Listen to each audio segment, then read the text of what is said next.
de questions-réponses libres. Je vous indique une chose, donc je vais intervenir. Il y a des questions notamment sur la saisie immobilière.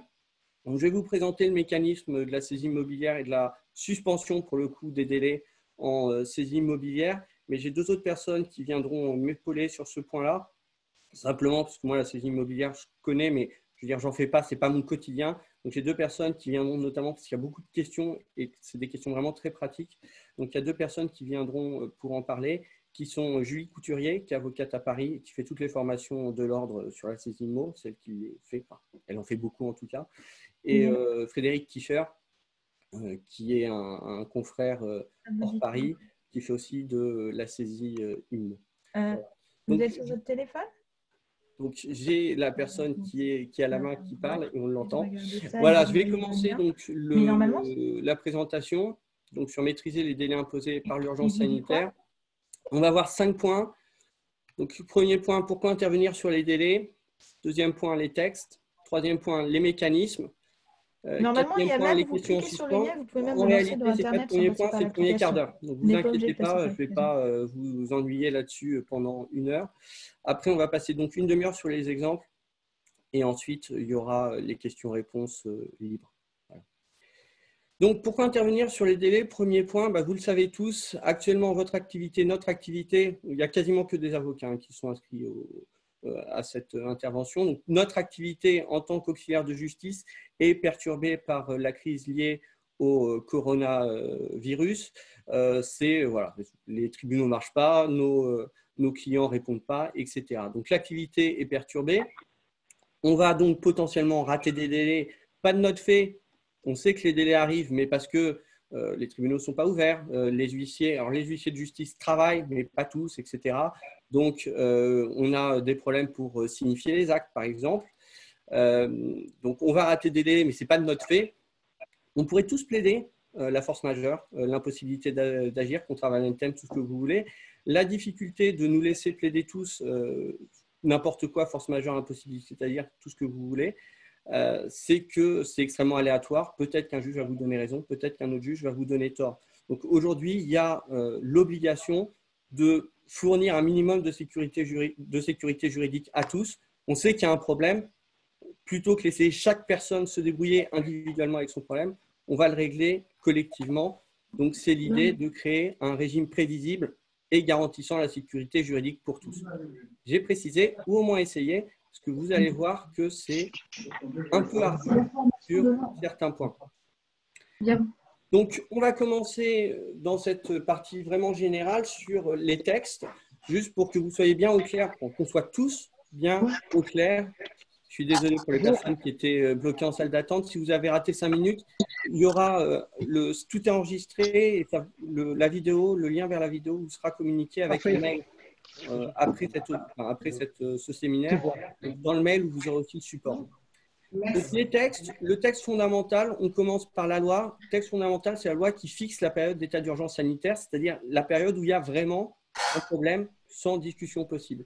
Donc, le premier texte, vous le connaissez, c'est la loi 2020-290 qui est du 23 mars 2020, qui a créé le mécanisme de l'état d'urgence sanitaire, qui est entré donc en vigueur immédiatement le 24 mars. Donc, début d'état d'urgence sanitaire, c'était le 24 mars. Initialement, c'était pour 2 mois jusqu'au 23 mai 2020. Je vous passe les détails. Il y a eu un débat pour savoir si c'était le 24 ou le 23 mai. Aujourd'hui, tout le monde est d'accord sur le fait que c'était le 23 mai. Donc ça, initialement, vous aviez la loi 2020-290. Vous avez la loi que vous connaissez aussi, qui est parue mardi, si je ne me trompe pas, qui a la prorogation, donc 2020-546 du 11 mai 2020, donc qui a prorogé l'état d'urgence et qui a fait une chose qui est extrêmement importante et qui facilite beaucoup la vie. Je vous ai dit sur la loi du 23 mars, il y avait un débat pour savoir quand prenait fin l'état d'urgence sanitaire, est-ce que c'était le 24, est-ce que c'était le 23 ? Le gouvernement avait initialement indiqué le 24, puis on revient en arrière. Là, maintenant, on a une loi de prorogation qui dit clairement la date, elle n'est pas juste déterminable, elle est déterminée. L'état d'urgence sanitaire, aujourd'hui, il prend fin le 10 juillet 2020. C'est clair, c'est net. Aujourd'hui, j'ai un début de l'état d'urgence sanitaire au 23 mars et j'ai une fin au 10 juillet. Donc ça, c'est le cadre général, la loi. Donc ça, c'est la période où on considère qu'il y a un problème, puisqu'effectivement, on est en état d'urgence sanitaire n'est pas l'état normal de la France. Maintenant, les ordonnances. Alors, les ordonnances, c'est elles qui vont intervenir directement sur les délais pendant cette période d'état d'urgence sanitaire. Et il y en a deux, essentiellement. C'est l'ordonnance 2020-306 et l'ordonnance 2020-304. Les deux sont du 25 mars. Pourquoi est-ce que je cite en premier la 2020-306 et pas la 2020-304? Parce qu'en fait, le régime juridique autour duquel s'articule la prorogation des délais, en fait, il est prévu dans la 2020-306 et de façon assez bizarre, la 2020-304, qui est un numéro antérieur, vise la 2020-306. Donc ça, c'est les deux textes fondamentaux que vous devez connaître. Il y a un point sur lequel je veux attirer votre attention et je vais vous le montrer tout de suite en faisant glisser mon partage d'écran parce que j'ai eu une discussion hier avec un confrère et qu'il y a eu un problème là-dessus. Donc là, vous avez normalement mon navigateur Internet qui apparaît. La 2020-306, vous la voyez, elle est ici, l'ordonnance 2020-306. Elle a été modifiée. Et elle a été modifiée 2 fois. Donc, je vais prendre pas la version initiale. Donc, je vais prendre la version, là j'étais sur la version initiale, pardon. Donc, je vais prendre la version en vigueur au 14 mai. Et vous voyez apparaître ici une modification par l'ordonnance 2020-427 du 15 avril. Incroyablement, ils ont modifié non seulement certains points de détail, ils ont aussi modifié certains délais, notamment pour les clauses de résolutoire. Ils ont modifié, ils ont changé les délais. Donc faites très attention sur la version que vous utilisez. Quand vous allez sur Légifrance, vous prenez bien la version en vigueur à la dernière date. Je vous indique, si vous voulez juste regarder après cette réunion, cette ordonnance. Donc, elle a été modifiée ce matin par une nouvelle ordonnance 560, si je ne me trompe pas. Ce n'est pas encore impacté sur Légifrance. Donc, aujourd'hui, si vous dites, sortant de la réunion, j'imprime mon ordonnance, vous n'avez pas la version, c'est la version en vigueur aujourd'hui, mais vous n'avez pas la version qui sera applicable demain. Donc, ne prenez pas faites attention surtout à la version que vous utilisez. Donc, je reviens là-dessus. Qu'est-ce qu'elle fait, l'ordonnance 2020-306? Elle va créer une période particulière pendant laquelle on va gérer d'une façon particulière, mais de façon uniforme, les délais. Donc, cette période, c'est ce qu'on appelle la période juridiquement protégée. Donc, c'est pendant cette période-là que tous les délais sont traités de façon spécifique. Cette période, elle démarre le 12 mars 2020, et ça a toujours été le cas depuis le 25 mars, depuis l'ordonnance du 25 mars, ça a toujours été le 12 mars. Elle se termine aujourd'hui le 23 juin 2020 et ça, on va tous être d'accord. Alors, l'ordonnance qui a modifié, c'est la 2020-560. Elle est ici, pardon. Je reviens en arrière. Oula. Voilà. L'ordonnance modificative, pardon, puisqu'on me pose la question, c'est la 2020-560, qui est aujourd'hui au journal officiel. Ah, mon son est très mauvais? Bon.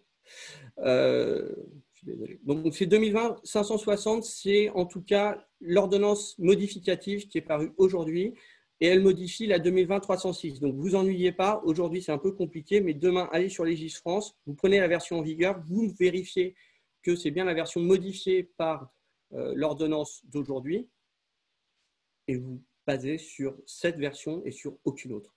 Voilà, donc la 2020-306, donc elle crée une période juridiquement protégée, encore une fois, qui commence le 12 mars 2020 et qui se termine le 23 juin 2020 inclus, c'est-à-dire que la période normale recommence qu'au 24 juin à 0 heure. Ah, je ne sais pas du tout pour le son. Voilà. Et l'ordonnance 2020-304, donc c'est une autre ordonnance qui est importante sur un point. La 2020-304, c'est pour les personnes qui font de la saisie immobilière, puisque le régime de la saisie immobilière n'est pas prévu dans le 2020-306, elle est prévue dans le 2020-304. Voilà, donc retenez en tout cas 2 textes fondamentaux sur les histoires de délai. C'est la 306 en premier, c'est elle qui fixe la période où il y a une intervention législative pour uniformiser le traitement des délais. Et la 2020-304, retenez-la essentiellement si vous faites de la saisie IMO, aussi si vous faites de la copro, il y a des dispositions sur les tenues d'AG et les mandats des syndics. Voilà. Donc, ces documents, c'est bien fait. Ils viennent avec un appareillage explicatif. Alors, est-ce qu'on m'a mis en sourdine? Non, c'est bon, on m'attend. Donc, il y a deux types de textes joints à ces ordonnances, aussi à ces lois. Donc, vous avez des rapports au président de la République. Donc, vous avez des rapports, vous voyez, sur l'ordonnance 2020-304, 306, 427, 460 et 560. Celle d'aujourd'hui, la 560, voilà, a aussi son rapport. Et vous avez aussi des circulaires. Alors, les circulaires, il n'y en a pas pour tous les textes. Il y en a pour la 2020-304, 306, 427. Voilà. Et donc, ça, c'est les textes fondamentaux. La loi sur l'état d'urgence sanitaire, qui est un peu moins importante maintenant puisque le traitement des délais a été décorrélé de la fin de l'état d'urgence. Mais il faut quand même la connaître. Les ordonnances, 304, 306, rapport et circulaire si vous voulez regarder. Donc le mécanisme, maintenant, qu'est-ce que met en place ce système? Donc l'idée, c'est de créer un régime ad hoc. On aurait pu faire quelque chose simple, on aurait pu faire un système de suspension, un système d'interruption des délais. Le choix qui a été fait par la chancellerie, c'était de mettre en place un régime ad hoc. C'est ça qui crée des difficultés pour nous en tant que juristes, c'est qu'il faut du coup qu'on essaye de comprendre qu'est-ce que le législateur et la chancellerie a voulu faire. Donc ce régime, il est articulé encore une fois autour de la période juridiquement protégée. Donc retenez vraiment ça, voilà, c'est 12 mars, 23 juin. Et l'idée, c'est que vous pouvez faire les actes, il y a eu cette question-là, si vous avez un acte qui doit être fait entre cette période-là, entre le 12 mars et le 23 juin, vous pouvez le faire, il n'y a aucune difficulté, vous pouvez le faire, ça ne vous empêche pas de le faire. Si vous ne le faites pas, vous n'êtes pas sanctionné. C'est ça l'idée fondamentale du système mis en place, du régime mis en place par la chancellerie. C'est vous pouvez faire tous les actes que vous voulez entre le 12 mars et le 23 juin, tous les actes que vous voulez, tous les actes que vous devez. Si vous ne le faites pas, vous n'êtes pas sanctionné. Donc, en pratique, la vraie difficulté, c'est qu'il y a plusieurs mécanismes. Au lieu de faire un mécanisme unique, ils ont réussi à en faire 3. Vous avez un nouveau délai commençant à courir à l'issue de la période juridiquement protégée, donc aujourd'hui à l'issue du 23 juin à minuit, pour les actes de procédure, également pour les délais de péremption, pour les prescriptions d'instance, pour les péremptions d'instance, pardon. Donc, vous avez un nouveau délai, c'est un peu comme une interruption en réalité. Vous avez une suspension en matière immobilière. Et je vais répondre à la question qui vient d'être posée sur le chat juste après. Et vous avez des prorogations et suspensions avec un système mais absolument abominable pour les clauses pénales, les astreintes et les clauses résolutoires. Donc la période juridiquement protégée reste fixée au 23 juin et non pas jusqu'au 10 juillet plus un mois. Donc la réponse c'est oui. Je remercie notre confrère qui pose cette question. Vous aviez la bonne information hier. La situation a changé ce matin.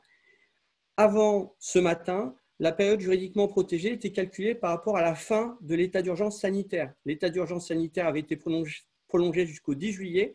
Donc, la période juridiquement protégée prenait fin, hier encore, le 9 août. Bon. Ce matin, ils sont intervenus. Il y a une nouvelle ordonnance, encore une fois, la 2020-560. Elle est intervenue, elle a dit on arrête les bêtises, on arrête d'avoir une date déterminable, etc. On fixe une vraie date déterminée, fixe.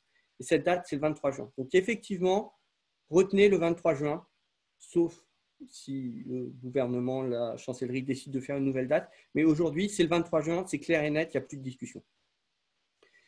Alors, il y a une question, et je ne vais pas répondre à toutes les questions parce que sinon, ça va être compliqué, mais c'est vrai qu'elle était déjà posée souvent. Est-ce que ça influe sur les calendriers de procédure? Qu'on soit clair, les calendriers de procédure, ça n'a rien à voir. Les calendriers de procédure sont, alors, sauf en matière de cour d'appel, et ça, on va en parler, où en fait le calendrier de procédure est fixé par, je l'ai sous la main, il est fixé ici dans le code de procédure civile. Donc ça, c'est des délais de procédure fixés dans le code.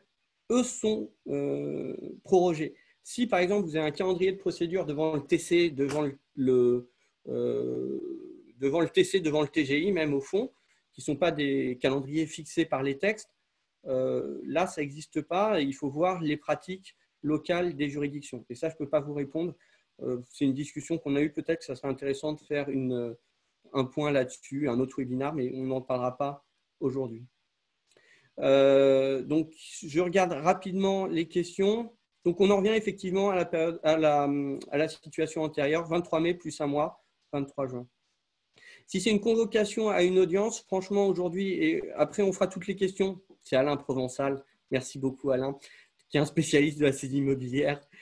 Donc, aujourd'hui, la vraie question, si vous avez une convocation, de toute façon, la plupart du temps, l'audience a sauté. Donc, soit vous avez une convocation, moi par exemple, j'ai une convocation mercredi prochain à Lille, devant le GEX de Lille. Donc, je vais y aller, mais il y a une vraie date. Je viens de recevoir la convocation. Si c'était une convocation d'il y a 2 mois, on va tous être d'accord, toutes les dates ont sauté. Mais ça, je ne peux pas vous répondre parce qu'en fait, les calendriers sont gérés par chaque juridiction. Donc, c'est impossible de vous répondre. Je suis dans l'incapacité totale de vous répondre. Voilà. Pareil, ordonnance de clôture d'instruction. Non, ça, c'est du pénal. Alors, si c'est du pénal, j'en sais rien. Si c'est du civil, franchement, tous les calendriers ont sauté. On va être clair là-dessus. Voilà. J'ai déjà pris, merci beaucoup de me proposer d'être mon postulant à Lille. J'ai déjà pris mon billet. Je compte faire un déplacement professionnel. Ça sera mon premier déplacement en 2 mois. Merci beaucoup. Voilà, mais en tout cas, retenez-le et on va avancer parce que voilà, on est à plus du quart d'heure. Donc, il faut qu'on avance. Retenez, l'idée, c'est qu'on a mis en place un régime pour assurer la sécurité de tous et il y a 3 mécanismes en fait qui s'empilent. Nouveau délai comme une interruption pour les actes de procédure, les prescriptions, les péremptions, suspension, saisie IMO, prorogation et suspension. Enfin, le régime est très compliqué. Clause pénale, astreinte, clause résolutoire. On avance. Voilà. Il y a juste une question en suspens et ensuite on va prendre les exemples. Donc la question en suspens aujourd'hui, avant c'était assez simple. Vous aviez et sur les délais d'appel, il n'y a pas de difficulté. Les délais d'appel, ça va être un des points principaux qu'on va voir dans les exemples. Donc vous inquiétez pas, les délais d'appel vont être traités. Sur voilà, une difficulté, un point qui est en suspens, jusqu'à ce matin, la période juridiquement protégée était liée à la fin de l'état d'urgence sanitaire. Donc c'était très clair. Tant qu'il y a l'état d'urgence sanitaire, ça veut bien dire ce que ça veut dire. Il y a des difficultés en France, on proroge les délais.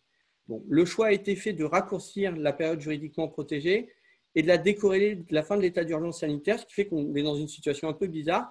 Le 10 juillet, je serai toujours en état d'urgence sanitaire, mais tous mes délais qui arrivent à échéance entre le 23 juin et le 10 juillet ne bénéficieront d'aucune prorogation automatique au terme du régime mis en place. Voilà. Du coup, qu'est-ce que vous ferez? Vous ferez comme tout le monde, vous irez plaider si par hasard l'état d'urgence sanitaire vous a quand même, la continuation vous a quand même empêché de respecter votre délai. Vous irez plaider la force majeure, vous irez plaider non contra valentem, l'impossibilité d'agir, et vous serez soumis à l'aléa du juge parce que vous ne pourrez pas vous réfugier derrière le régime qui a été créé spécifiquement pour protéger les délais qui vont claquer pendant cette période très particulière. Voilà. Retenez ça.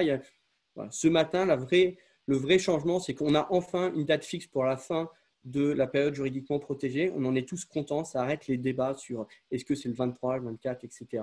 Ça arrête les débats. On a une date fixe. Maintenant, cette date, elle est décorrélée de la fin de l'état d'urgence sanitaire. Ça peut poser des problèmes ou pas.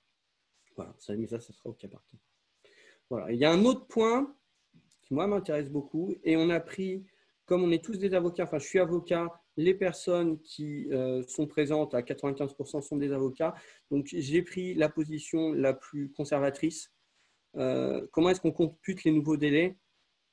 Donc, je vous l'ai dit, l'état d'urgence sanitaire prend fin le 23 juin inclus. Pardon, pas l'état d'urgence sanitaire. La période juridiquement protégée prend fin aujourd'hui le 23 juin 2020 inclus, donc à minuit. Donc les délais devraient recommencer à courir le 24 juin à 0h. Donc on devrait calculer tous les délais à partir du 24 juin à 0h. La position que j'ai adoptée, position conservatrice, qui n'est pas ce que je crois, mais qui est la position que j'adopte pour prendre aucun risque. J'ai calculé, tous les exemples que je vais vous donner ensuite maintenant ont tous été calculés en prenant comme point de départ le 23 juin 2020. Voilà, je n'ai pas pris le 24, je fais tous mes calculs à partir du 23. Oui, bonjour à la sécurité juridique avec le retour de la prorogation 24 juin. Pour les personnes qui avaient suivi cet épisode, enfin cette série télévisée qui était la prorogation des délais organisée par la chancellerie, effectivement, il y a eu des va-et-vient dans tous les sens. Bon, maintenant, au moins, c'est clair. Donc, point suivant. Voilà. Alors, on va entrer dans les exemples, c'est la grosse partie. Je vous indique, on a des confrères que vous connaissez tous, l'ex-avoué, les anciens avoués qui sont tous recoupés ensemble. Ils ont fait un truc absolument génial. Ils ont créé une moulinette à délai qui est à jour et qui fonctionne. Donc, je vais la cliquer. Je vais vous la partager ensuite quand j'arrive à retrouver mon écran. Voilà. Donc, quand vous cliquez sur le lien, l'ex-avoué a fait un calcul des délais. Et donc, vous mettez votre point de départ. Je vais faire n'importe quoi. Imaginons que j'avais un délai j'avais un délai au 6 février qui était un délai de 2 mois, qui n'était pas un délai de prescription. Donc, le délai normal de 2 mois a été au 6 avril, on est tous d'accord. Février, mars, avril, 2 mois. Je le calcule.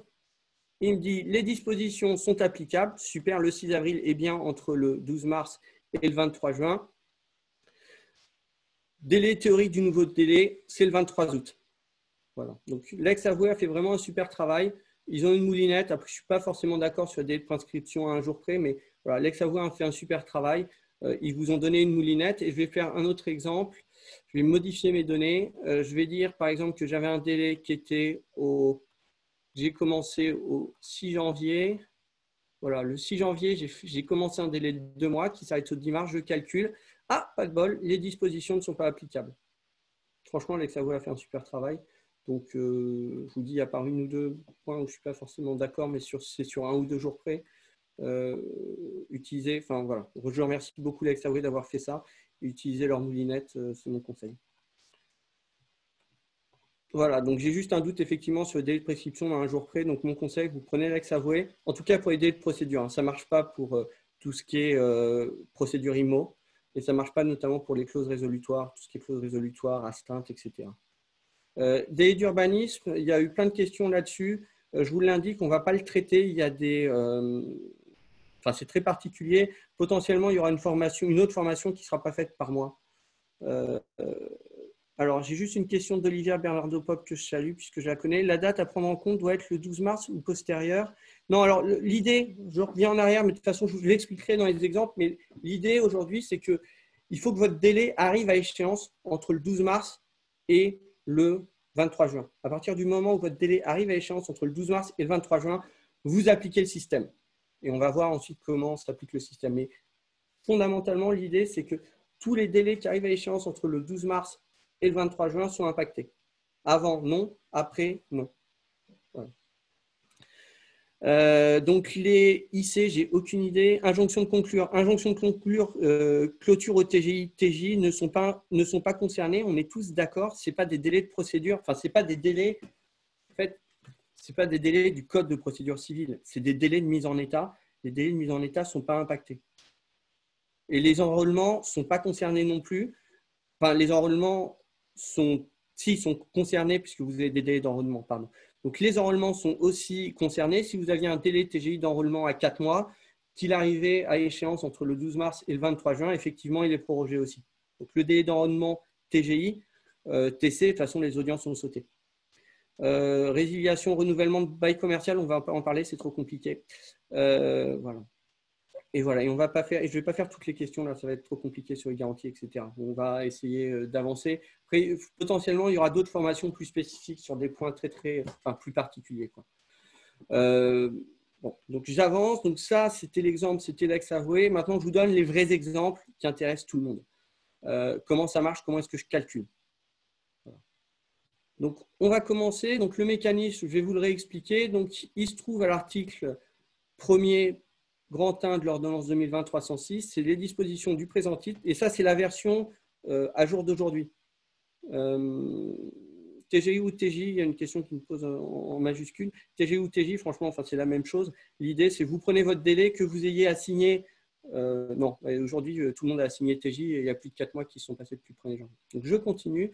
Donc, l'article 1er grand 1 de l'ordonnance 2020-306 vous dit les dispositions du présent titre sont applicables aux délais et mesures qui ont expiré ou qui expirent entre le 12 mars 2020 et le 23 juin 2020 inclus. C'est la version en vigueur aujourd'hui qui résulte de l'ordonnance de ce matin, enfin, d'hier, parue ce matin. Vous avez également, voilà, je vous le cite pour mémoire, donc juste sur le mécanisme mis en place, mais aujourd'hui ça a été décorrélé, avant c'était corrélé donc, avec l'état d'urgence sanitaire. Donc l'état d'urgence sanitaire, elle peut être aujourd'hui prorogée uniquement par la loi, c'est ce qui vient d'avoir lieu le 11 mai. En revanche, elle peut être abrégée par décret. Donc, restez quand même rester quand même vigilant sur ces points-là. Donc, voilà, la période juridiquement protégée, on en a parlé. Donc, elle commence le 12 mars, elle s'arrête le 23 juin 2020. L'état d'urgence sanitaire, lui, il commence le 24 mars et il prend fin le 10 juillet 2020. Juste une question, un point un peu théorique, mais quand même pour que vous sachiez, parce que ça ne peut pas être bizarre, pourquoi est-ce que le début de la période juridiquement protégée est avant le début de l'état d'urgence sanitaire? C'est un peu bizarre. En réalité, ce qui s'est passé, c'est que le législateur est intervenu pour sauver a posteriori. Il est intervenu le 25 mars par les ordonnances 304 et 306. Il est intervenu a posteriori pour sauver tous les délais qui avaient commencé à claquer à partir du 12 mars. Pourquoi le 12 mars? J'ai deux explications possibles. J'ai deux explications possibles sur le 12 mars. La première, c'est que l'OMS a décidé que le coronavirus était une pandémie le 11, la veille, et le 12 mars, c'est la première intervention télévisée d'Emmanuel Macron indiquant que les écoles seront fermées à partir du lundi suivant. Voilà. Mais donc, on a cette situation où si vous avez un délai qui a claqué le 12 mars, à partir du 12 mars, il peut être sauvé. Voilà. Donc là, ensuite, aujourd'hui, le truc qui est un peu bizarre, c'est qu'effectivement, la période juridiquement protégée ne bouge pas, mais en revanche, l'état d'urgence sanitaire peut bouger, lui. Voilà, il peut y avoir une prorogation ou il peut y avoir un abrègement. Donc, on va commencer le traitement des délais de procédure, de prescription, de péremption, etc.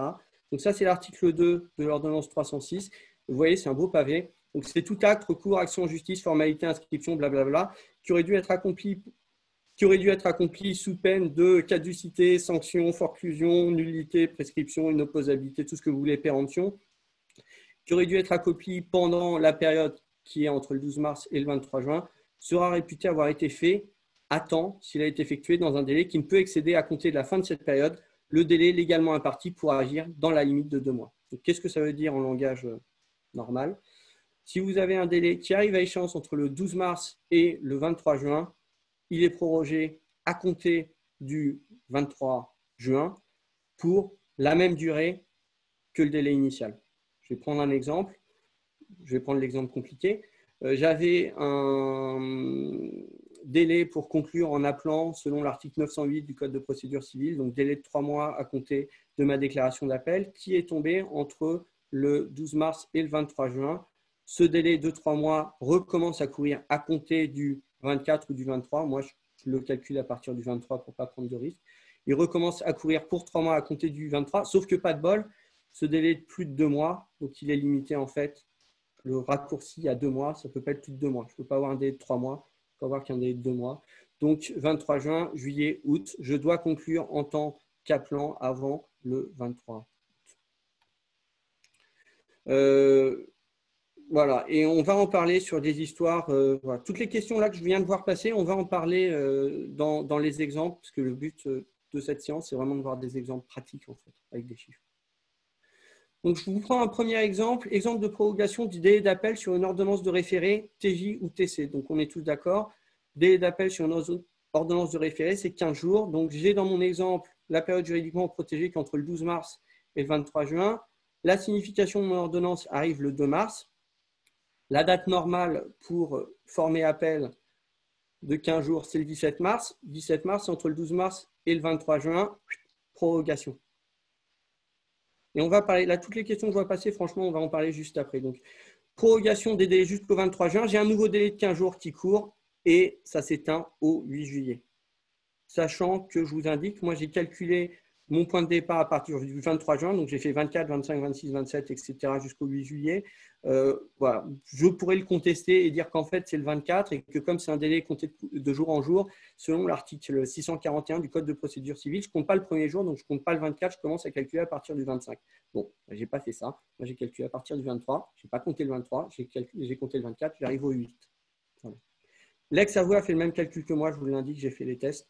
L'ex-avoué a fait le même calcul que moi. Ils arrivent au 8 juillet, mais vraiment, j'en ai parlé avec une personne de l'ex-avoué. C'est par sécurité juridique qu'ils l'ont fait pour que personne essaye le 9, se plante et ensuite vienne se plaindre. Simplement, un point important. Donc là, ce qu'il faut bien comprendre, moi, j'ai pris ma date de signification au 2 mars. Si ma date de signification, par exemple, avait été au 1er mars, la fin du délai d'appel normal était au 16 mars. La date de fin d'appel prorogé, c'est toujours le 8 juillet. Ça ne bouge pas, ça.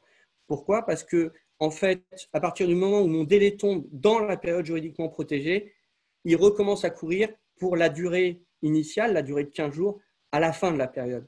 Donc, à partir du moment où mes délais de procédure tombent pendant la période juridiquement protégée, ils recommencent à courir pour la même durée que la durée initiale à compter du 23. Donc, si vous avez un délai de 15 jours, la date de fin, par exemple, un délai d'appel de 15 jours, la date de fin de l'appel est tombée normalement entre le 12 mars et le 23 juin.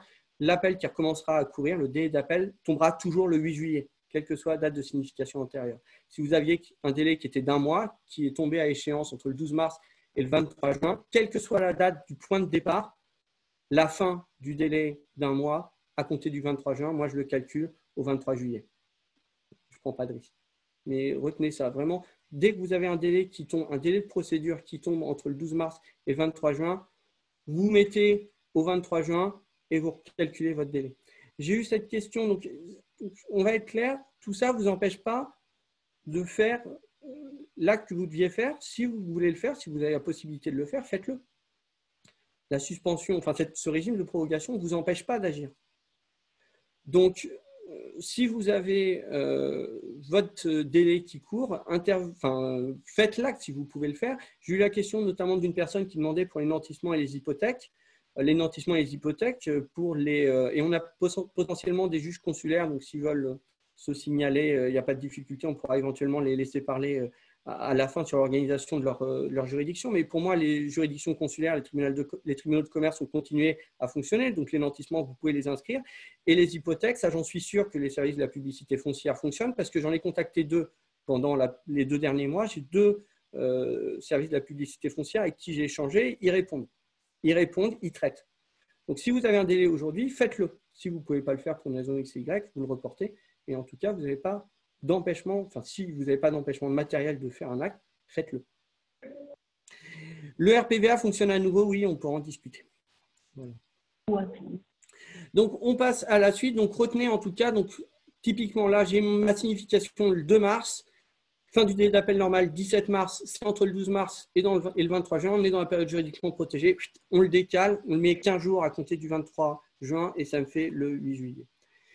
Délai de conclusion. J'ai eu beaucoup de questions. Délai de conclusion d'appelant. Donc, j'ai typiquement toujours ma période juridiquement protégée entre le 12 mars et le 23. Déclaration d'appel du 15 janvier 2020. Vous avez les 3 mois de dépôt. Matière de surendettement, franchement, j'en sais rien. Je suis désolé, je regarde en même temps, j'ai l'œil qui a été accroché. Franchement, il y a eu pas mal de questions. L'ex-BAS potentiellement fera quelque chose de spécial là-dessus. Je peux pas répondre. J'en fais pas en fait et il faudrait que je vérifie. Bon. Donc, j'ai une déclaration d'appel qui est du 15 janvier. J'ai 3 mois pour conclure, février, mars, avril. Donc, je suis au 15 avril, pas de bol, période juridiquement protégée. Je suis reporté au 23 juin. Donc, normalement, 3 mois à compter du 23 juin, juillet, août, septembre. Sauf que ça fait plus de 2 mois et il y a du souffle. Donc, il y a peut-être quelqu'un qui a branché son micro par erreur. Donc, ça fait plus de 2 mois. Je réduis au 23 août. Chose incroyable, le 23 août est un dimanche. Voilà. Donc, vous reportez au 24. On a fait nos petits calculs. Le 23 août est un dimanche. Donc, le délai de 2 mois, s'il calcule au 24, c'est très bien, ça tombera un lundi. S'il calcule au 23, ça tombera un dimanche. Voilà. Donc, retenez ce point-là. Vérifiez bien sûr vos délais. Donc, mais en tout cas, voilà, c'est assez simple. Vous avez votre déclaration. 15 avril, vous n'avez pas conclu parce que c'était le boxon à cause du coronavirus. Et vous avez jusqu'au 23 août pour conclure. Maintenant, les exemples rigolos qui portent sur les questions qui ont été posées par les confrères. Et là-dessus, potentiellement, il va y avoir du vice.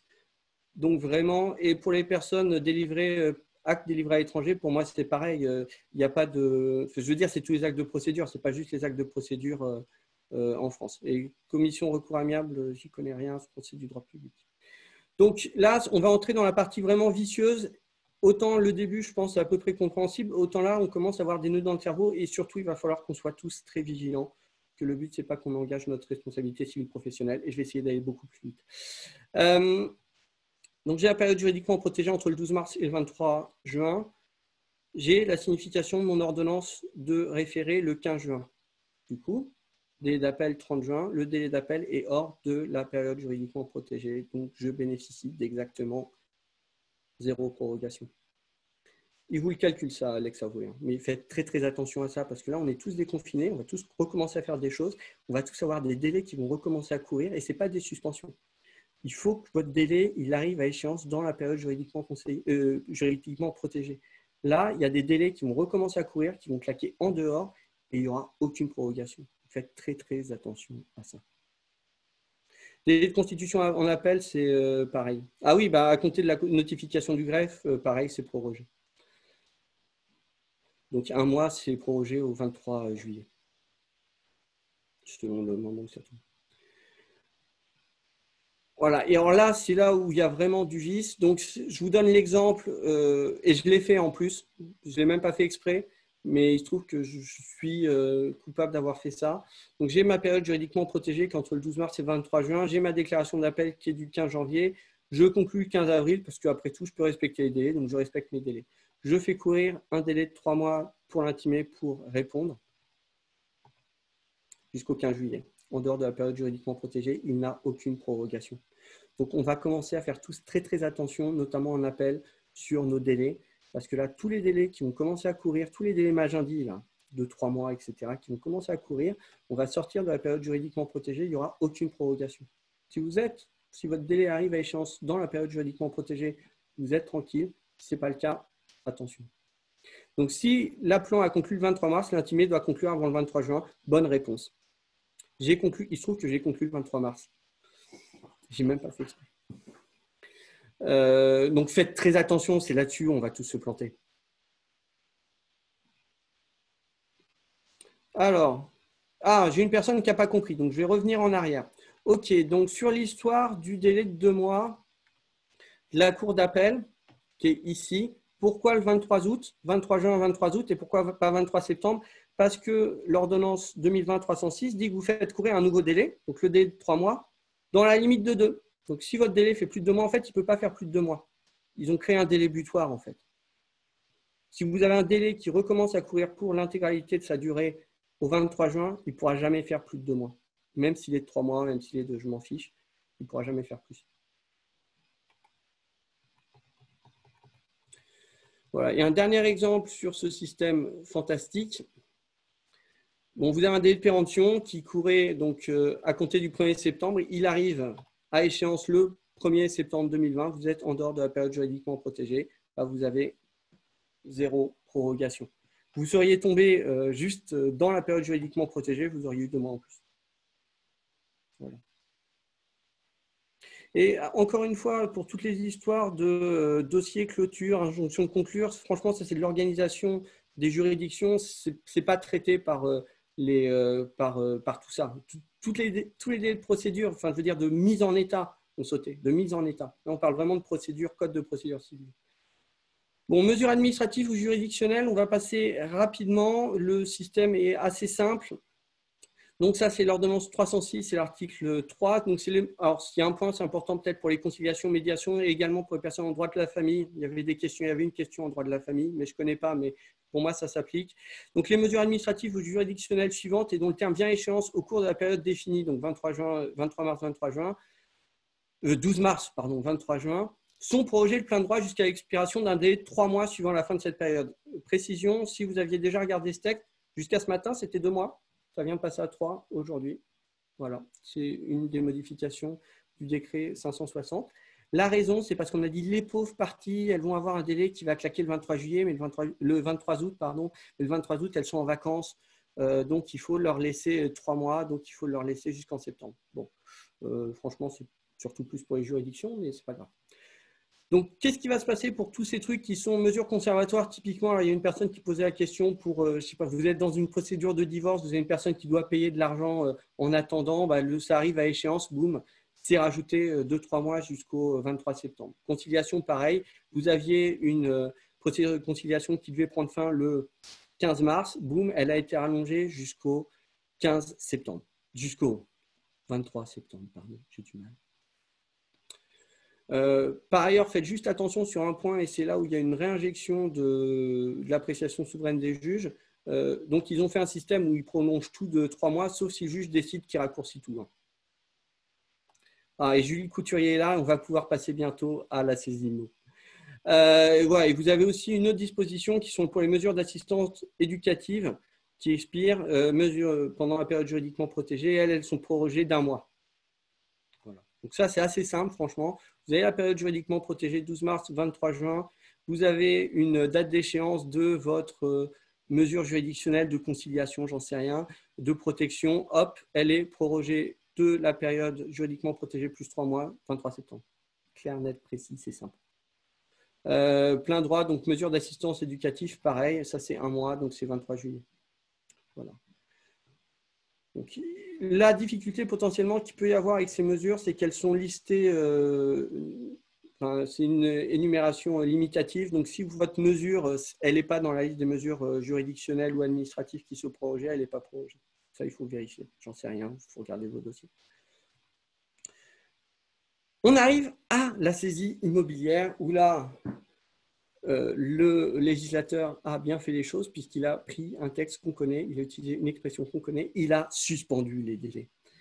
Donc les délais mentionnés aux articles L311.1 à L322.14 et la partie réglementaire du Code des procédures civiles d'exécution, c'est-à-dire la saisie immobilière hors distribution du prix, ne me demandez pas pourquoi, personne ne connaît cette raison, sont suspendus. Et on verra ensuite déclaration de sinistre. Non, j'en sais rien. En fait, j'en sais rien.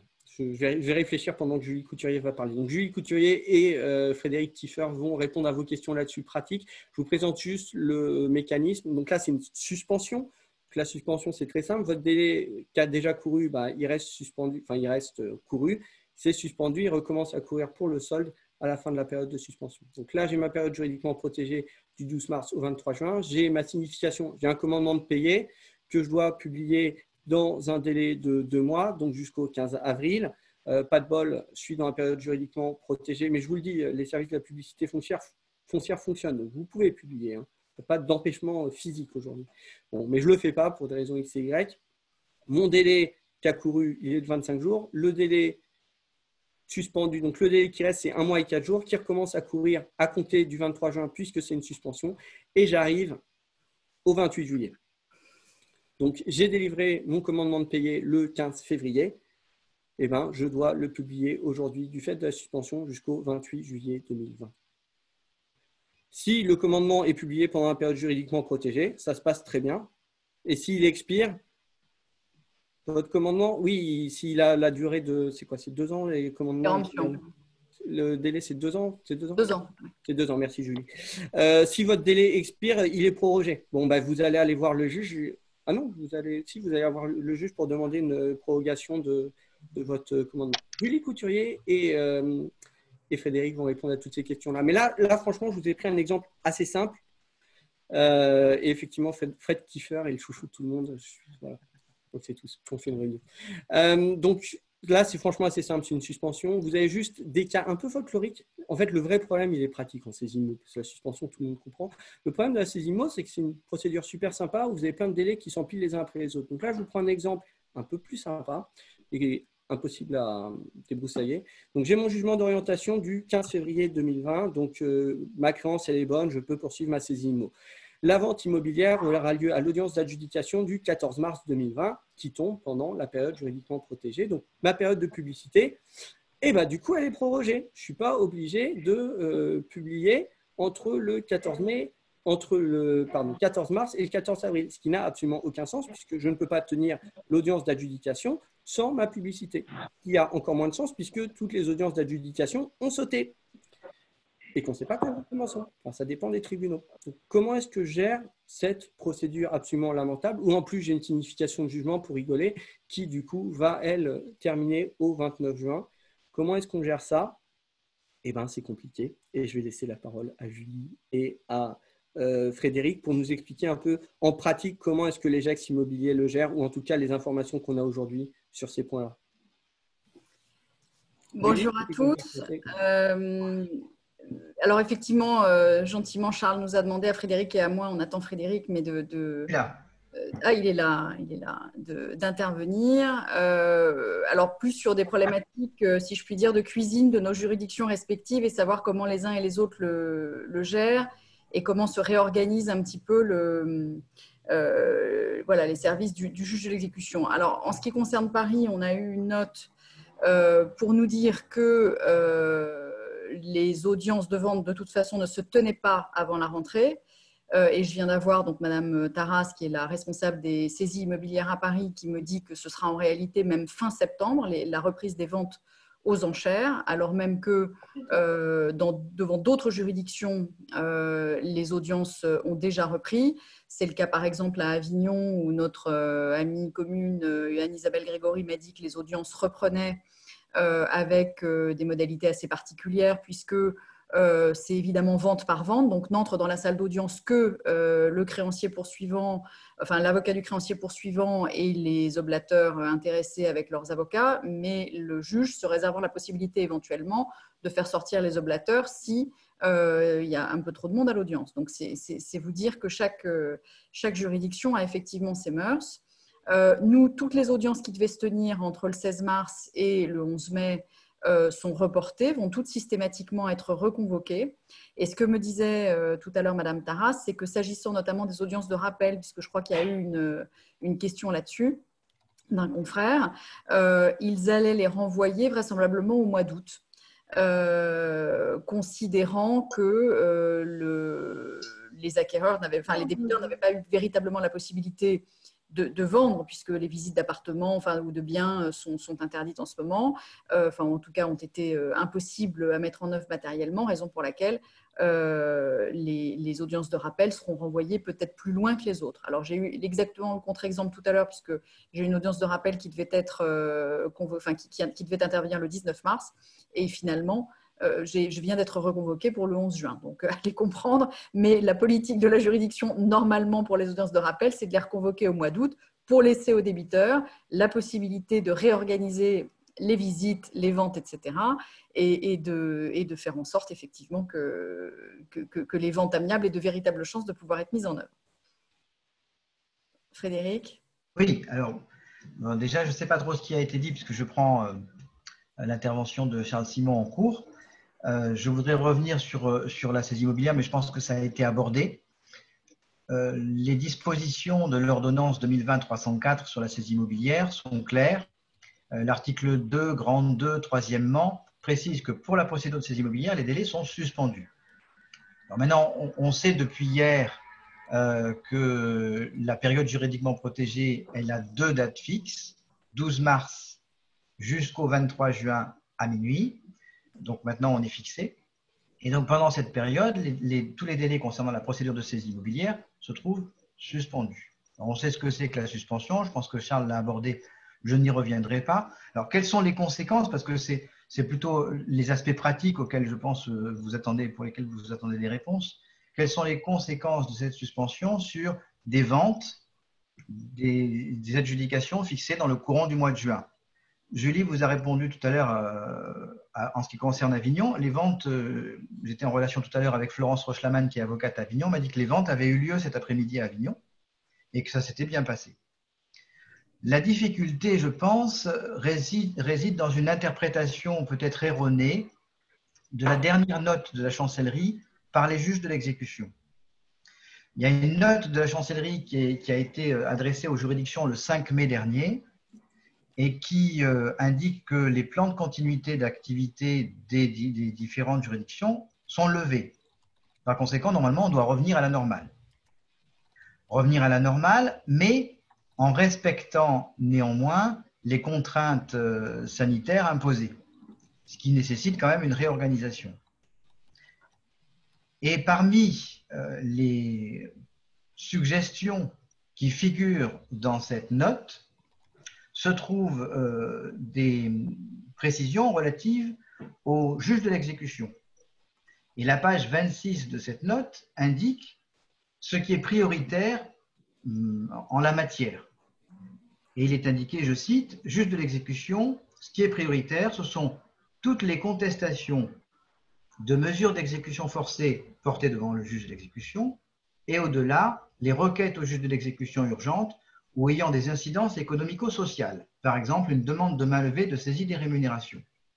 Et de cette indication sur ce qui est prioritaire, certains juges de l'exécution considèrent que puisque la saisie immobilière n'est pas visée, ça n'est pas prioritaire, et par conséquent, on peut reporter l'application des procédures de saisie immobilière après l'état d'urgence sanitaire qui est fixé au 10 juillet. Ce n'est pas l'interprétation que j'ai. Ce texte n'exclut pas la saisie immobilière.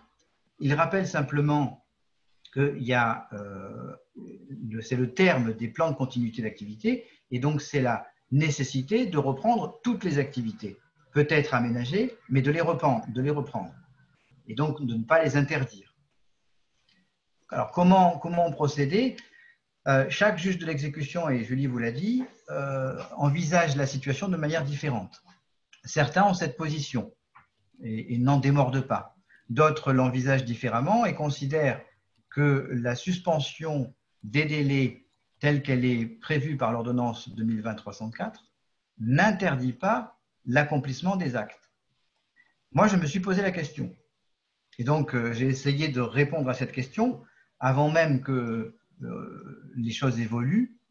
Et j'avais interrogé deux professeurs, Madame le professeur Nathalie Frissero et Madame le professeur Soraya Amradimeki, pour savoir quelles étaient pour elles leur interprétation de la suspension ordonnée par l'article 2 de l'ordonnance 2020-304 sur la procédure de saisie immobilière. Et leur réponse a été la même pour les deux. La suspension n'interdit pas l'accomplissement des actes.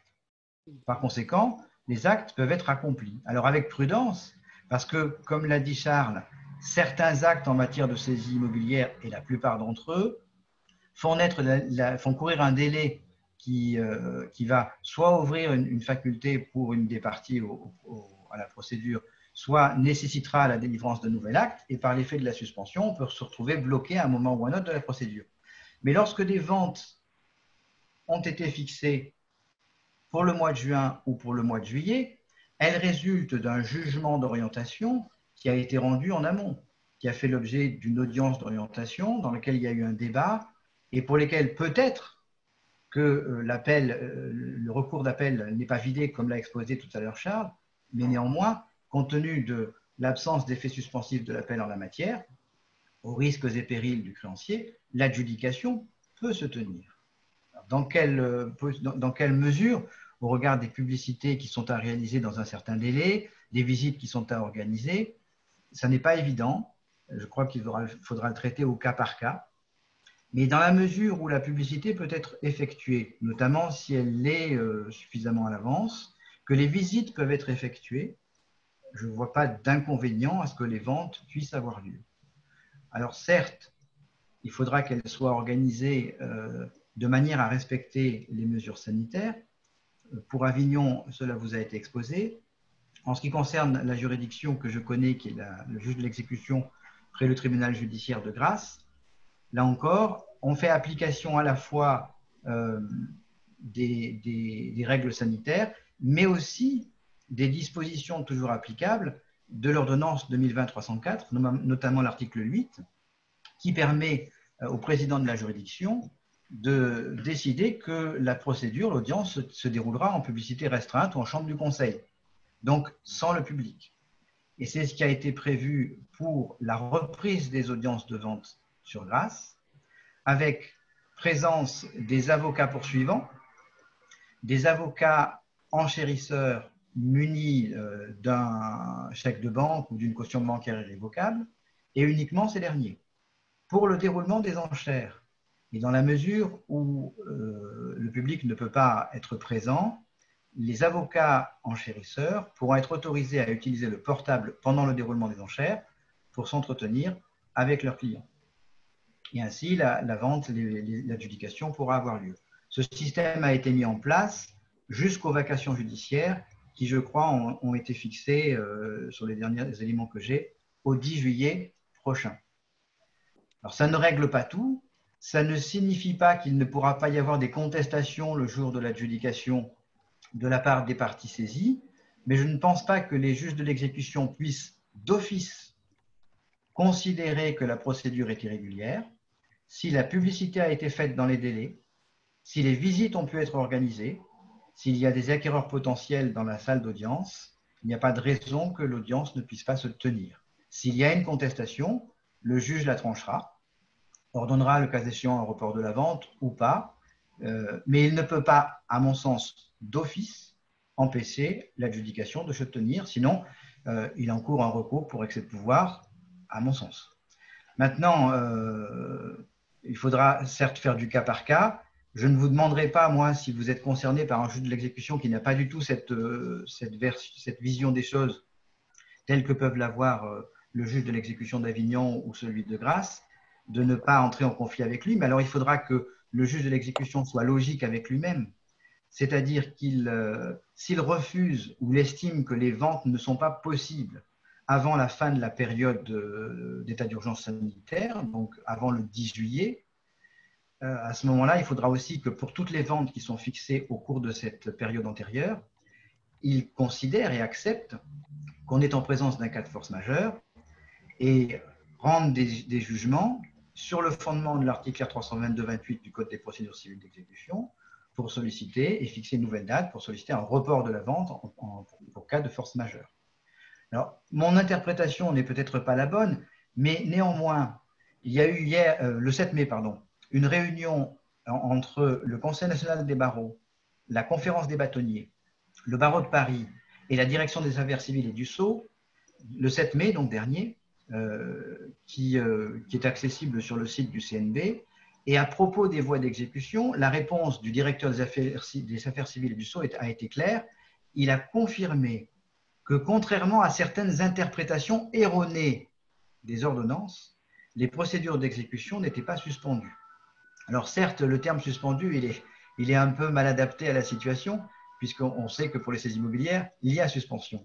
Néanmoins, je pense que cette réponse doit s'entendre au sens large, c'est-à-dire que ce soit une procédure civile d'exécution classique soumise au droit commun dérogatoire de l'ordonnance, des ordonnances 306 et 304, et la procédure de saisie immobilière soumise à un processus un peu différent avec la suspension. Mais néanmoins, à chaque fois, je pense qu'il faudra prendre l'avis de son client, si le créancier poursuivant, il faut que le créancier poursuivant soit informé du risque du maintien de l'adjudication, des frais de publicité, des visites, une sorte de clause de conseil donnée pour que vous n'ayez pas de soucis si par extraordinaire la vente ne pouvait avoir lieu, et puis de prendre attache avec vos juges de l'exécution pour savoir quelle est la position de votre juge, et s'il est contre la position pour un maintien des adjudications pendant cette période du mois de juin et du mois de juillet, eh bien à ce moment-là, obtenir de sa part qu'il soit logique avec lui-même et qu'il confirme qu'il rendra un jugement de report conformément à 322-28. Ok. Bon, merci beaucoup pour toutes ces précisions. J'avais pu les donner. Merci Julie, merci Fred. Je vous en prie. Et donc, je vais reprendre, et c'est le dernier point. Donc là, on a vu les deux premiers régimes. Donc, le premier régime, c'était ce régime de prorogation qui concerne les délais de procédure, de prescription, de péremption, etc. Également, les formalités, donc les histoires de nantissement, hypothèque, inscription, tout ce que vous voulez. Donc là, on vient de voir le régime de suspension qui est assez simple, qui est assez simple, non, qui est compliqué, qui est simple en théorie et compliqué en pratique à cause de cette procédure en chaîne, la saisie IMO. Le dernier point, donc le dernier régime sur lequel il y a plein de questions, c'est les clauses résolutoires, les astreintes et les clauses de résiliation. Voilà, où là, il y a un régime qui est imbuvable, strictement, enfin le texte est horrible. Et en réalité, quand vous regardez, que vous essayez de comprendre, ils ont fait une suspension, mais au lieu d'écrire suspension, ils ont fait un texte mais imbuvable. Donc, vous allez voir ce texte génial qui porte sur les délais d'astreinte, clause pénale, résolutoire, d'échéance. Donc, c'est l'article 4 de l'ordonnance. Il n'a pas été modifié ce matin à ma connaissance. Donc, en fait, il y a un texte général, puis il y a 3 applications pratiques, notamment la deuxième, l'alinéa 3, qui me fait couler des larmes de sang à chaque fois que je le lis. Donc, je vais vous le lire en entier, comme ça, voilà. Les astreintes, les clauses pénales, les clauses résolutoires ainsi que les clauses prévoyant une déchéance lorsqu'elles ont pour effet de sanctionner l'exécution d'une obligation dans un délai déterminé sont réputées n'avoir pas pris cours ou produit effet si ce délai a expiré pendant la période juridiquement protégée. Si le débiteur n'a pas exécuté son obligation, la date à laquelle ces astreintes prennent cours, donc il peut exécuter, hein, mais bon, s'il ne le fait pas, la date à laquelle ces astreintes prennent cours et ces clauses produisent leurs effets est reportée d'une durée calculée après la fin de cette période, égale au temps écoulé entre d'une part le 12 mars, ou si elle est plus tardive, la date à laquelle l'obligation est née, et d'autre part la date à laquelle elle aurait dû être exécutée. Si vous avez compris, vous êtes très doué. Le suivant est encore pire, la date à laquelle ces astreintes prennent cours et ces clauses prennent effet lorsqu'elles ont pour objet de sanctionner l'inexécution d'une obligation autre que de somme d'argent dans un délai déterminé expirant après la période juridiquement protégée est reportée d'une durée égale au temps écoulé entre d'une part le 12 mars ou si elle est plus tardive, la date à laquelle l'obligation est née et d'autre part la fin de cette période. J'ai eu beaucoup de mal à comprendre. J'ai toujours beaucoup de mal à comprendre. Le cours des astreintes et l'application des clauses pénales qui ont pris effet avant le 12 mars 2020 sont suspendus pendant la période définie au 1, enfin pendant la période juridiquement protégée. Ok, bon, on va faire des schémas sur ces trois exemples qui sont incompréhensibles, sur ces trois cas. Et en fait, vous allez voir, simplement, c'est des suspensions. En réalité, c'est une suspension. Ils n'ont pas réussi à comprendre que c'était une suspension. Ils ont fait un truc absolument horrible. Absolument horrible. Donc, le premier cas, exemple de suspension des effets d'une astreinte, mais ça serait la même chose. Non, ça ne serait pas la même chose. Donc, une astreinte qui est acquise, je veux dire, l'astreinte est en train de courir avant la période juridiquement protégée. Donc, j'ai ma date de départ. Ah non, pardon. Non, c'est un autre exemple. Non, si, c'est bon, pardon, j'ai dit des bêtises. Donc, j'ai une astreinte qui a commencé à courir, ou une clause pénale qui a commencé à courir avant le début de la période juridiquement protégée. Bon, elle est suspendue. Donc, le cours de l'astreinte, le cours de la clause pénale est suspendu. Elle reprend son cours au 24 juin. Ça s'appelle une suspension. C'est vous à moi, c'est une suspension. Autre cas, et c'est plus le cas donc, pour les clauses résolutoires, parce que la clause résolutoire, une fois qu'elle est acquise, elle est acquise. Mais imaginons que maintenant, j'ai un point de départ du délai pour s'exécuter et l'astreinte ou la clause résolutoire, c'est la même chose, prend effet entre le 12 mars et le 23 juin. Bon, qu'est-ce que je fais? Le type, il n'a pas payé, mais donc la clause résolutoire, elle devrait être considérée comme acquise, ou l'astreinte, elle devrait commencer à courir, mais il est pendant la période juridiquement protégée. Donc, je prends le délai restant pour s'exécuter à compter du début de la période juridiquement protégée. Je considère qu'il a été suspendu jusqu'à la fin de la période juridiquement protégée et je le colle à la fin de la période juridiquement protégée. Et donc, j'ai l'acquisition de ma clause pénale, j'ai mon astreinte qui commence à prendre cours, où j'ai ma clause résolutoire qui prend effet à cette date, qui est donc la fin. Donc, elle avait commencé à courir le délai avait commencé à courir avant le début de la période juridiquement protégée. Il est suspendu pendant la période juridiquement protégée, il recommence à courir à la fin pour le délai restant. Ça s'appelle une suspension. On va tous être d'accord. Est-ce que ça concerne les baux commerciaux? Alors, je ne fais pas de baux commerciaux, mais j'ai des amis qui m'ont posé la question. Oui, pour moi, sur les histoires de clauses résolutoires, ça devrait s'appliquer en baux commerciaux comme en n'importe quoi. Après, voilà, franchement, potentiellement, il y a tellement de questions sur les baux commerciaux que je pense que l'ex-BAS sera quelque chose de spécifique là-dessus. Donc, grosso modo, voilà, premier cas, j'ai mon astreinte qui a commencé à courir avant, donc le cours de l'astreinte a commencé à courir, ou de la clause pénale a commencé à courir avant la période juridiquement protégée. Son cours est suspendu pendant la période, elle recommence à courir. Là, j'ai le cours la date de naissance est pendant la période juridiquement protégée. Elle est suspendue et ça reprend après en gardant juste le délai restant pour s'exécuter entre le début de la période juridiquement protégée et la date normale de prise d'effet. Ça s'appelle une suspension. Maintenant, le troisième exemple, qui est complètement incompréhensible, mais qui est en fait une suspension pure et simple, sauf qu'ils n'ont pas réussi à l'écrire, parce que c'était trop compliqué, enfin c'était trop simple. J'ai ma période juridiquement protégée, qui est entre le 12 mars et le 23 juin, toujours, elle n'a pas bougé. J'ai le point de départ de mon délai pour exécuter. Typiquement, j'ai mon commandement de payer visant la clause résolutoire. Très bien. la date inconnue, donc j'ai un délai pour m'exécuter qui est de X jours. Et bien, quand vous regardez le troisième alinéa de cet article, je ne sais plus combien, 3 ou 4 de l'ordonnance 306, on vous explique que vous prenez le délai qui a couru entre la date du point de départ et la fin de la période juridiquement protégée. Ensuite, vous prenez la date à laquelle, normalement, la clause aurait dû prendre effet et vous reportez du délai entre le point de départ et la fin de la période juridiquement protégée. Voilà, c'est génial. Si vous réfléchissez 2 secondes, ça fait longtemps que je n'ai pas fait de maths, j'ai arrêté en terminale, mais pour moi, vu leur système, je crois comprendre qu'en réalité, ça s'appelle, quand vous réfléchissez 2 secondes et que vous faites une addition assez simple, ça s'appelle une suspension. Donc en fait, qu'est-ce que vous faites? Vous prenez votre délai, donc votre délai là, commence à courir pendant la période juridiquement protégée, vous le prenez, votre délai, et vous le collez à partir de la fin de la période juridiquement protégée. Si Y plus Z égale X est bien égal à X selon mon calcul, ça devrait faire la même chose. Donc, en fait, c'est une suspension pure et simple.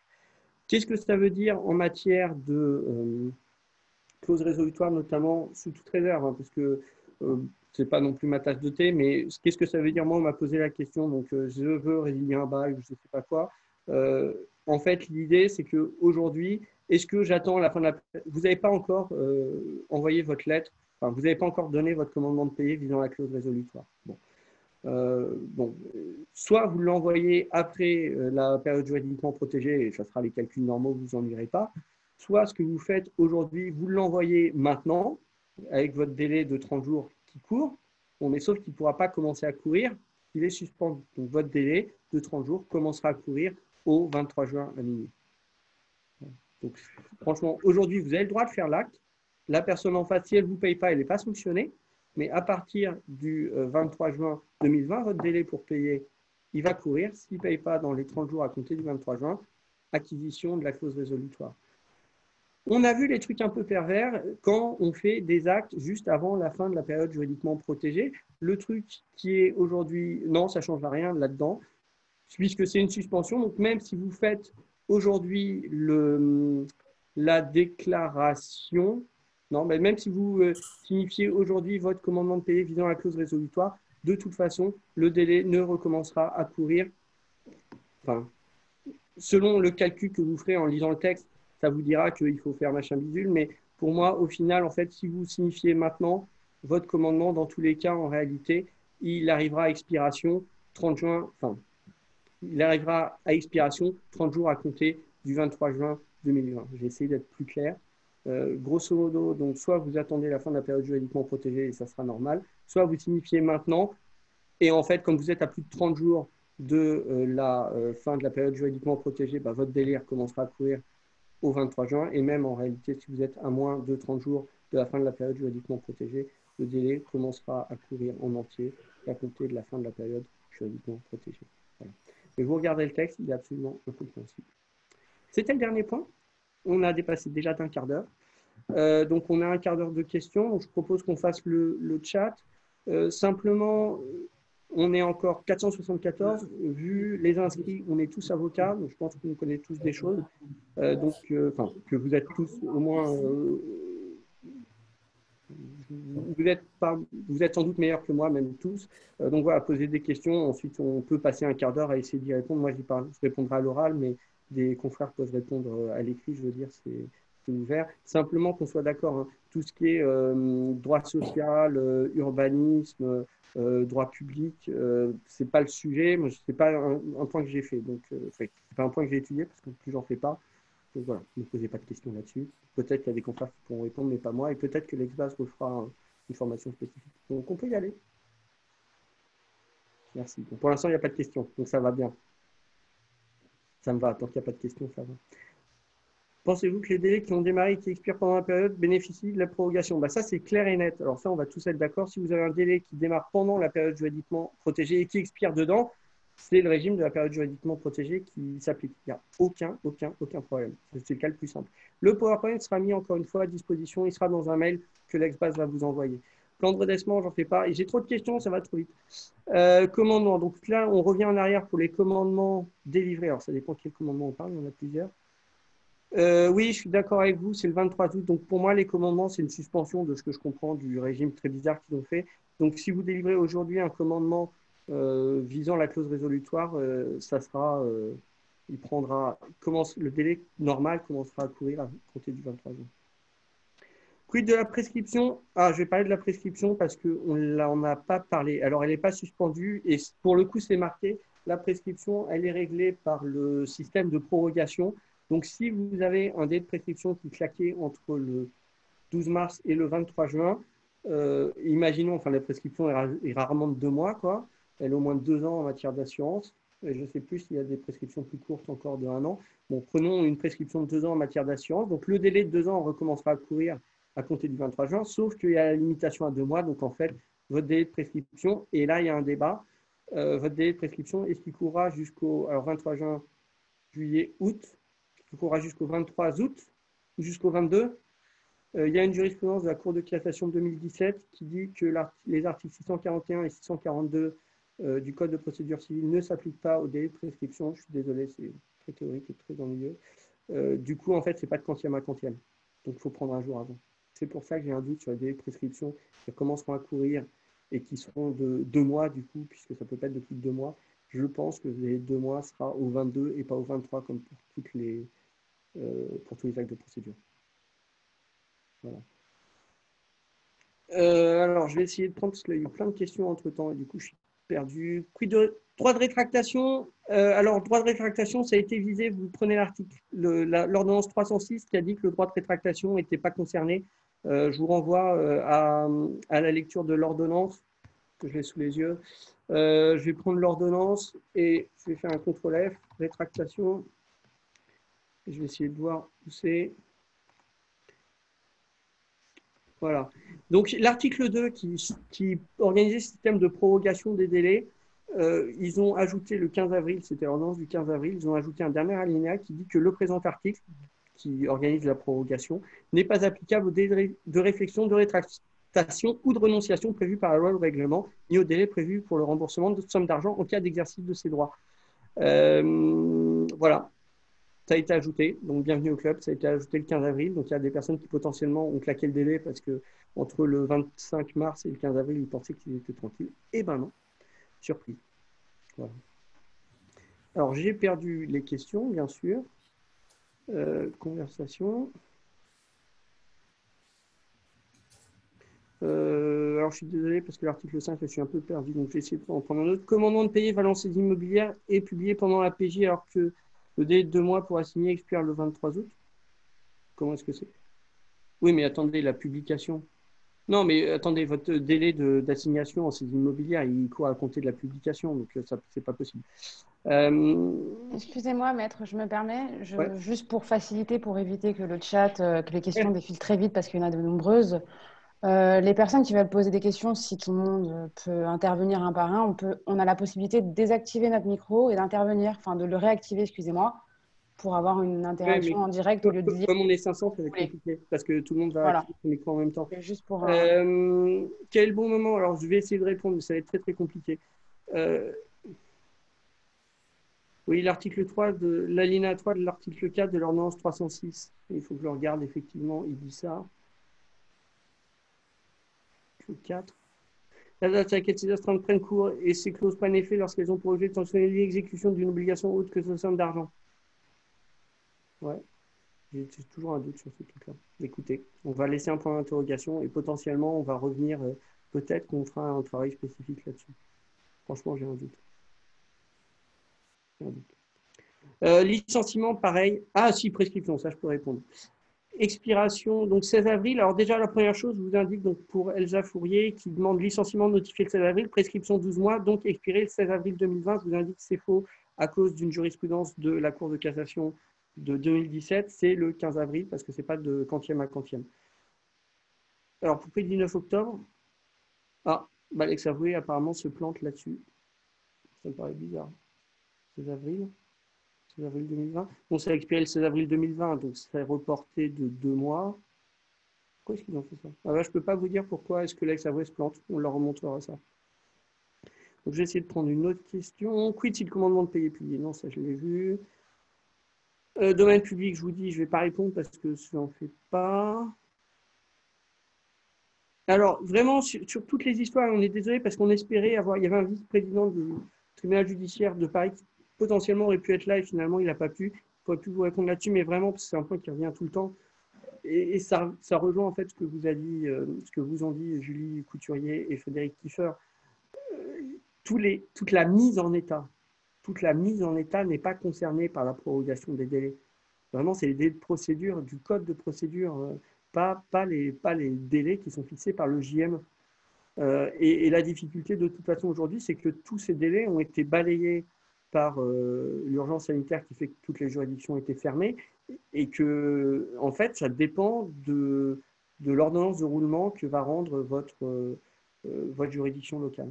Donc, je suis incapable de vous répondre parce que, le texte ne vise pas cette hypothèse et deux, en fait, c'est une question qui va se régler pratiquement sur la remise en place des calendriers qui va se régler pratiquement au niveau de chaque tribunal. Et moi, déjà, j'ai du mal à comprendre ce que fait Paris, donc je ne peux pas vous dire ce qui se passe dans les autres. Liquidation judiciaire. Donc, délai d'appel expire pendant la période de confinement, on l'a expliqué. Et donc, oui, non, juste, alors, on va être très clair à nouveau, le délai qui recommence à courir, qui a expiré pendant la période juridiquement protégée, qui est un délai de procédure qui recommence à courir et recommence pour la même durée. Donc, le délai d'appel, grosso modo, il est soit de 15 jours pour les référés, soit d'un mois pour les appels standards, fonds, TGI, tribunal judiciaire, tribunal de commerce. Délai de 3 ans pour indemniser les héritiers, j'en sais rien. Je vais essayer peut-être de prendre encore une ou deux questions. Je fatigue, ça fait 1h30 finalement. Parfait achèvement. Attendez, je vais essayer de trouver une réponse. Commandement de payer Valency non, ça c'est toutes les questions qui étaient en lien avec les saisines. Quel bon moment on appelle pour soulever… Ah, si, quel bon moment on appelle pour soulever le non-respect des délais, bah, c'est comme d'habitude, le lendemain du jour où ils ont claqué. Donc, vous calculez votre délai, quand vous calculez le délai de votre adversaire, et quand vous êtes sûr qu'il l'a claqué, vous prenez vos conclusions pour demander au CME, si par hasard il ne le relève pas d'office, de constater la caducité de l'appel ou le fait qu'il ne peut plus conclure en intimé. Voilà, ce qui n'est pas très confraternel. C'est pas très confraternel. Mais ça existe.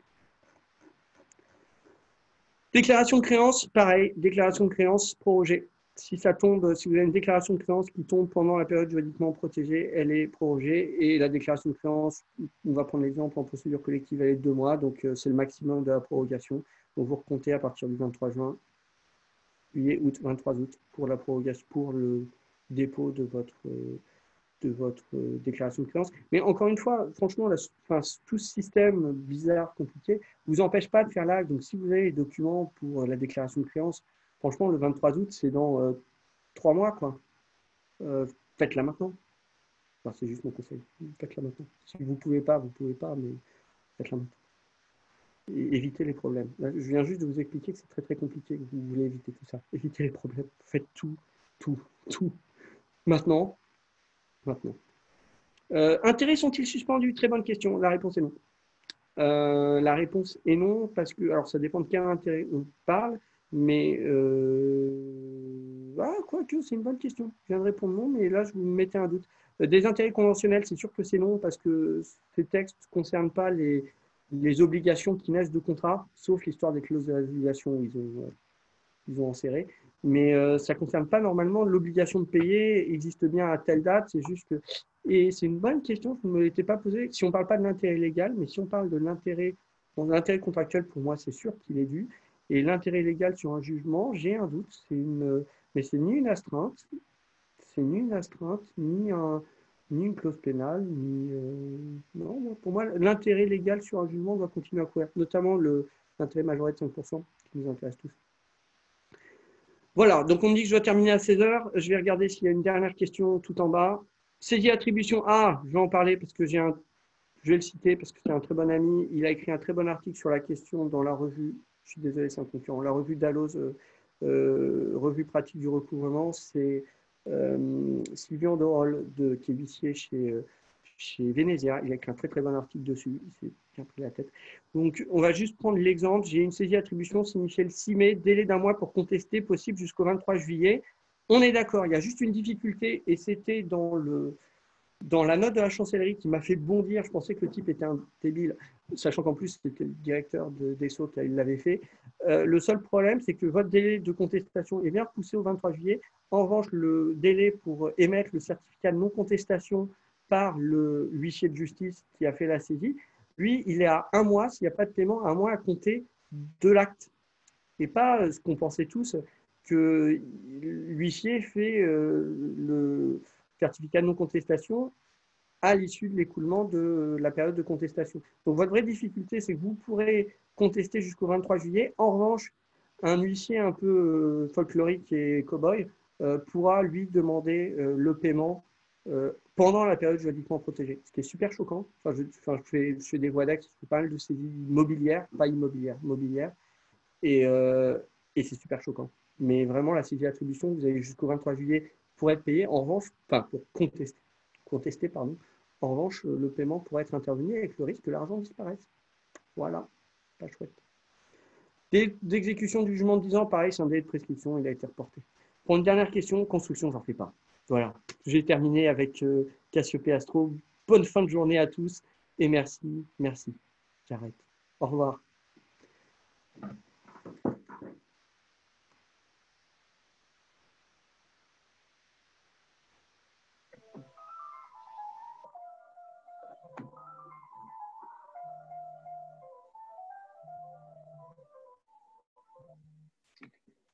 Allô, oui. Bonjour. Oui. Merci.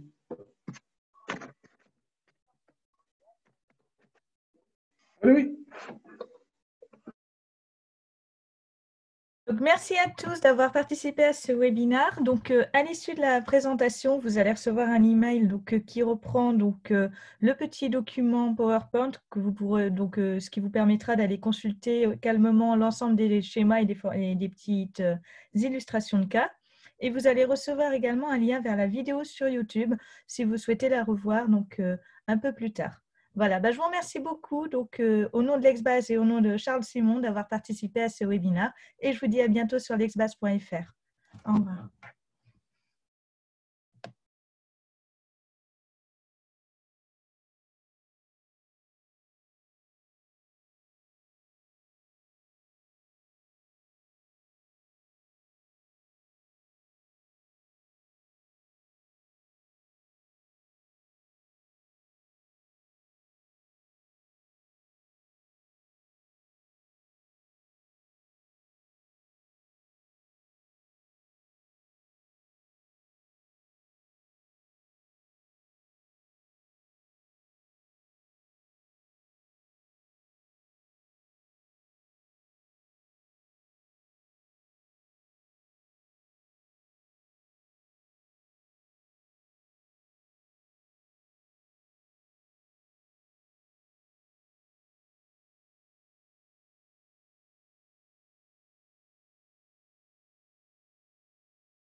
Je reprends le micro pour répondre à des questions. Plusieurs personnes me posent des questions concernant une attestation pour cette présentation. Alors, pas d'attestation possible pour cette présentation qui a duré 1 heure environ, même un peu plus, 1h30. Mais par contre, vous allez pouvoir, si vous le souhaitez, suivre une formation de 6 heures sur ce sujet, une formation qui vous permet de valider 6 heures de formation sur le sujet, grâce à LexLearning, la solution de formation à distance LexBase. Vous recevrez un email post-formation avec, comme je vous l'indiquais, le support de ce webinaire et la petite vidéo vers ce webinaire, ainsi qu'un code promo pour bénéficier d'une réduction sur cette formation.